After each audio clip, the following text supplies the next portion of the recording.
Painted in a unique time of political change, imperialism, and industrialization, the Turkish Bath by Jean Auguste Dominique Ingres is a visual representation of both female objectification and the 19th century concept of Orientalism.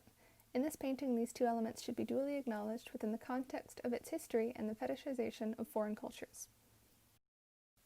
Ingres was born in France, and he studied art from a young age. As a young man, he studied history and landscape painting in Toulouse. As he developed his own style, he began to focus on portraiture and nudes. The Turkish Bath was commissioned by Prince Napoleon in 1852 and after many revisions, completed in 1863. It was his final painting. The Turkish Bath has been a place of socialization and faith for a long time, housing cleansing, rituals, socialization, entertainment, health practices, or art. Historically, the baths have been a place of privacy in which women of Islamic faith could socialize freely.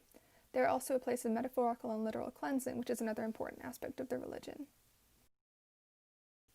In the 1800s, Western Europe was in a frenzy of imperialism, rooted in ideas of power and nationalism.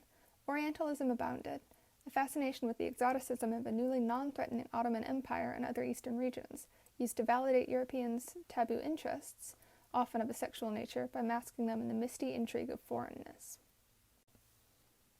Ingres' The Turkish Bath is a painting that in its most basic sense depicts a harem scene. Nude women lounge sensually over one another, all for the viewer. The painting takes the cultural baths of Turkey, which lack innate sexuality, and turns them into a fascination of eroticism. Ingres never visited Turkey in his life. One central figure in the Turkish Bath is actually a duplicate from another of Ingres' paintings, the Valpensum Bather. Ingres would often find a silhouette he enjoyed, then repeat it in his works. In The Bather and Le Grand Odalisque, the figures are not anatomically correct, rather stretched and warped to appear perfect.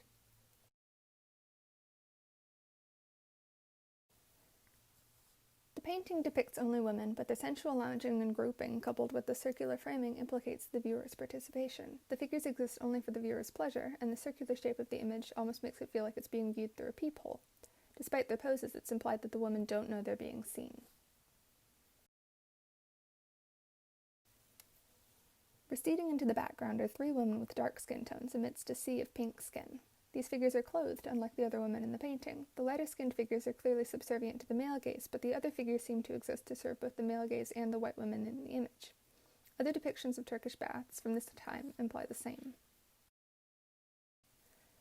Many figures in the painting are seen in headwear or jewelry. Themes of Orientalism in Western Europe were largely theatrical, and they showed what elements were found to be attractive and distinctly Eastern. Islam was the official religion of the Ottoman Empire, and while modesty was enforced, the women clad solely in turbans in the Turkish Bath are a clear appropriation.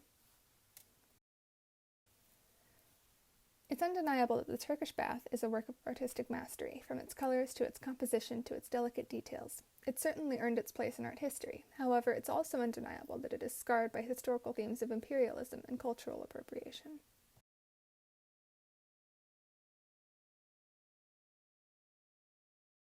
Should this painting be removed from its pedestal and its esteemed place in the Louvre?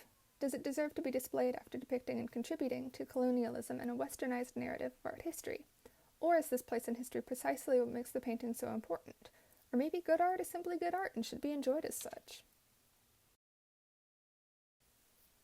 Within all these arguments, a middle ground emerges. Erasing history only causes its repetition. What we need is context. Paintings like the Turkish Bath depict Europe at its worst, colonizing, subjugating, plundering, and ruining. It should be the responsibility of the presenter and the viewer to make this information visible, and this painting and its history should only appear hand in hand. We as consumers of knowledge and beauty in art must make a concerted effort to understand what we are looking at far beyond the scope of aesthetic value.